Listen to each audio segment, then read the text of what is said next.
bombastic side eye, criminal offensive side eye.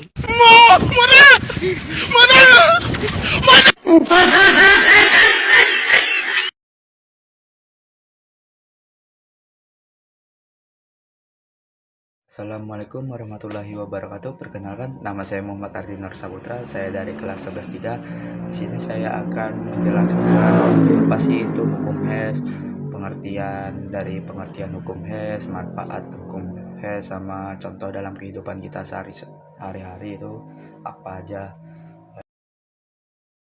Yang pertama kita masuk ke pengertian hukum HES.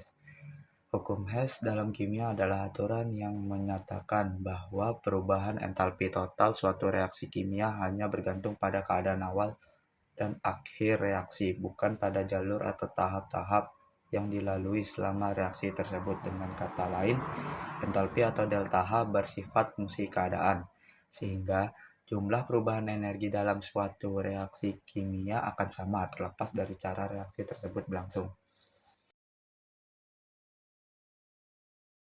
Lanjut, manfaat dari hukum HES: menentukan entalpi reaksi yang sulit diukur secara langsung, mempermudah perhitungan energi reaksi kompleks. Yang ketiga, menganalisis jalur reaksi alternatif. Yang keempat, mendukung prinsip konservasi energi.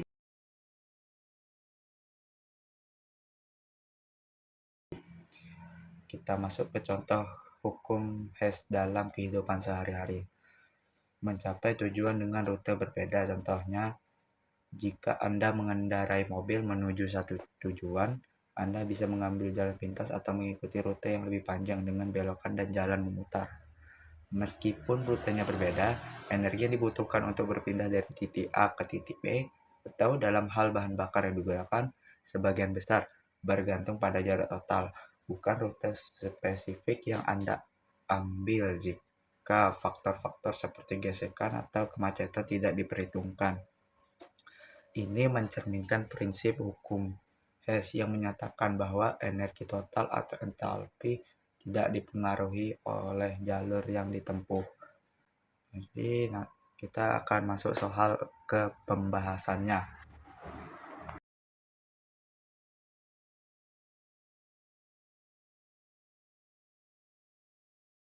Jadi di sini saya akan menjelaskan soal dari hukum HES ini, reaksi-reaksinya, menentukan reaksi delta H reaksinya. Jadi di sini kita lihat dulu N2 ini ada bagian mana. Pada reaksi pertama, ada nih di bagian kiri, sama-sama di sebelah kiri tanda panah kan. Jadi tidak perlu kita balik. N2 ditambah 3O2 ditambah H2 direaksikan HNO3 O3. Nah, kita tulis juga delta H-nya karena tidak dibalik, jadi tetap negatif. Nah, kita lanjut nih yang kedua nih. Yang kedua ini kita lihat ini 5 per O2 nya tidak ada, jadi kita skip aja nih. N2O5 di mana sih? Di bagian atas ini, di sebelah tanda kiri, tanda kiri panah, yang di sini ini sebelah kanan tanda panah, jadi perlu kita balik. Berarti kita baliknya tuh kita tulis dulu HNO3 ini, baru H2O ditambah N2O5. Nah, udah. Karena dibalik delta H-nya jadi negatif juga, 218,5 kilojoule. Nah, kita lanjut nih yang ketiga. Bagaimana sih biar kita bisa mendapatkan N2? Karena sini 2, nanti delta H-nya ini akan kita bagi 2, kita bagikan. Jadi di sini nih kita tulis, tapi reaksinya tetap dibalik. Nah, jadi kita tulis dulu nih H2O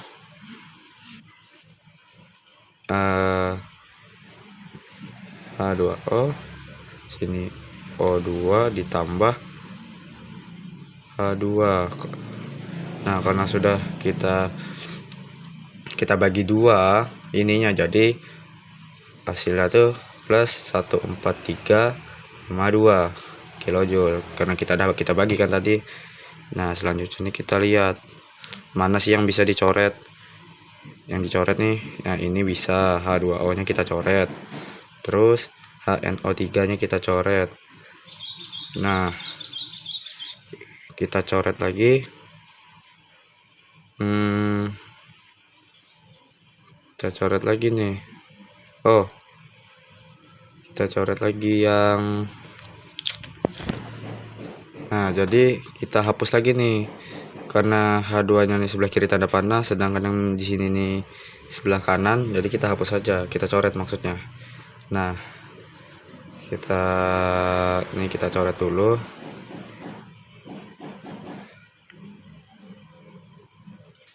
Mana sih? Nah, kita tambahkan nanti, tapi nanti dulu kita tulis dulu N2. Nah, karena ini 302, jadi di sini 302 itu kan sama dengan 5/2, 6/2, jadinya kita tulis ini 1/2. Jadi kita di sini sama dengan 5/2. Tulis jadi ditambah 5/2 O2, baru direaksikan yang tersisa di sini N205. Nah, selanjutnya kita bagian perhitungannya di sini kita tambahkan dulu nih. Kita tambahkan di sini 218,5 itu, oh ya 425,5. Nah, jadi karena di sini minus, kita kurang dulu nih. Kurang berarti 42,5 dikurang 143,2. Jadi delta H-nya dengan minus.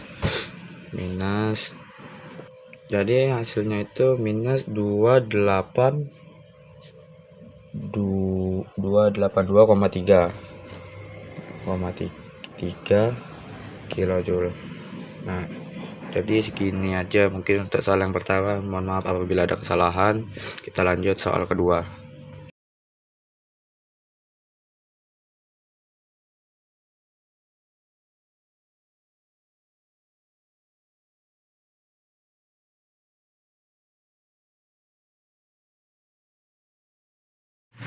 Apabila kalian menemukan soal seperti ini, jangan bingung. Jadi di sini ada delta H1 yang ditanyakan, ada delta H2-nya yang ada angkanya, dan delta H3-nya. Jadi kalian tuh tinggal delta H1 sama dengan delta H2 ditambah delta H3. Nah, jadi tinggal masukin angkanya. Jadi kan delta H2 nya ini kan minus 393. Karena ini min, jadi kita minus saja, minus 227 sama delta, terus lagi delta H1 nya sama dengan minus 620. Jadi jawabannya ini sangat mudah. Jadi delta H1 nya sudah diketemukan 120. Iya, oke. Kita lanjut soal berikutnya.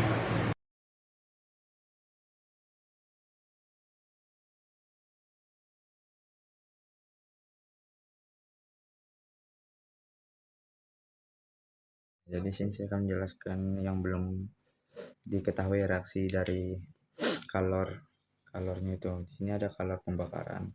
Jadi simbol itu delta HF. Nah, dia yang mintanya karbon monoksida. Jadi simbol karbon monoksida itu CO. Di C ditambah O2. Kita lihat C di sebelah kiri udah setara. O sama sebelah kanan sama sebelah kirinya beda, jadi harus kita setarakan jadi 1/2 O2. Nah, kita lihat nih, C karena sama-sama di sebelah tanda kiri panah, jadi tidak perlu dibalik. C ditambah O2 dirasakan jadi CO2. Delta H sama dengan minus 394 kilojoule karena tidak dibalik. Nah, jadi kita lihat lagi sebelah kanan CO sini. Kita lihat lagi sebelah kanan CO. Jadi sebelah kanan tanda panah CO ini ada 2 CO di sebelah kirinya yang di sini. Jadi itu nanti dibagi dua. Jadi di sini CO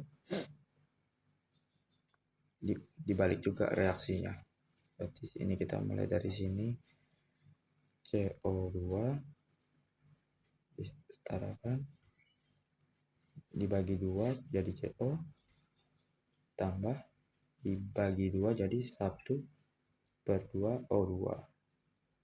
Nah, jadi karena ini plus 284,5 kilojoule. Sudah itu kita tambah, tapi sebelum tambah ada yang perlu kita coret. Jadi O sama O, jadi sini tetap 1/2. Jadi kita setarakan C ditambah 1/2 O2 jadi CO. Nah, delta-nya kita kurangkan, jadi tetap negatif hasilnya. Jadi hasilnya itu adalah minus 109,5 ya. Sekian aja, semoga mengerti. Saya juga pusing mikirinnya ini, kenapa bisa jadi kayak gini ya. Dengan adanya ini semoga makin mengerti, amin.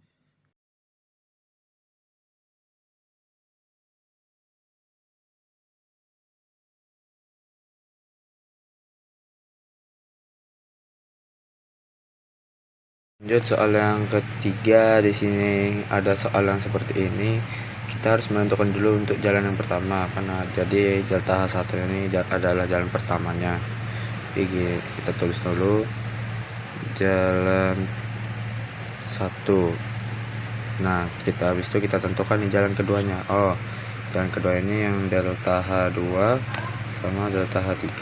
Berarti kita tulis jalan kedua. Nah, selanjutnya kita tulislah rumusnya sama kayak sebelumnya. Delta H1 sama dengan delta H2 tambah delta H3. Nah, kita tulis nih delta H1 nya berapa sih? Minus 788 sama dengan ya, delta H2 nya masih belum diketahui nih.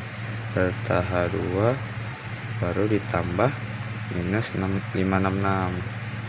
Nah, selanjutnya kita tulis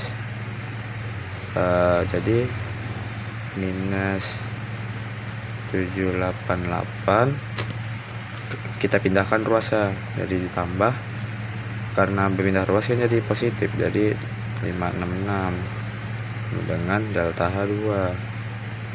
Nah, setelah itu hasilnya itu adalah, nah jadi hasilnya itu adalah minus 788 tambah 566 itu sama dengan minus 222. Jadi delta H2 nya adalah minus 222 kilojoule. Jadi minus 222 kilojoule. Nah, nanti kita isilah di sini delta H nya ini. Jadi minus 2 kilojoule. Udah sekian segitu saja, terima kasih. Kita masuk kesimpulannya ya.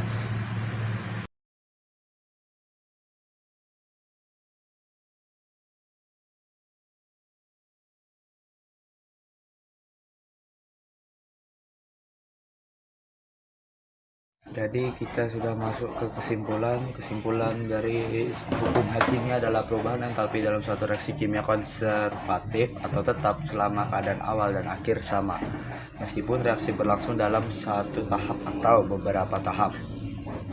Hukum ini memungkinkan kita menghitung perubahan entalpi reaksi yang sulit diukur secara langsung dengan menggunakan entalpi reaksi-reaksi yang lain yang lebih mudah diukur. Ini penting dalam bidang termokimia untuk mengestimasi energi yang dilepaskan atau diserap selama reaksi. Jadi sekian segitu aja dulu tentang hukum Hess. pada di video kali ini. Apabila ada kesalahan mohon dimaklumkan karena sama-sama masih belajar. Jadi wassalamualaikum warahmatullahi wabarakatuh.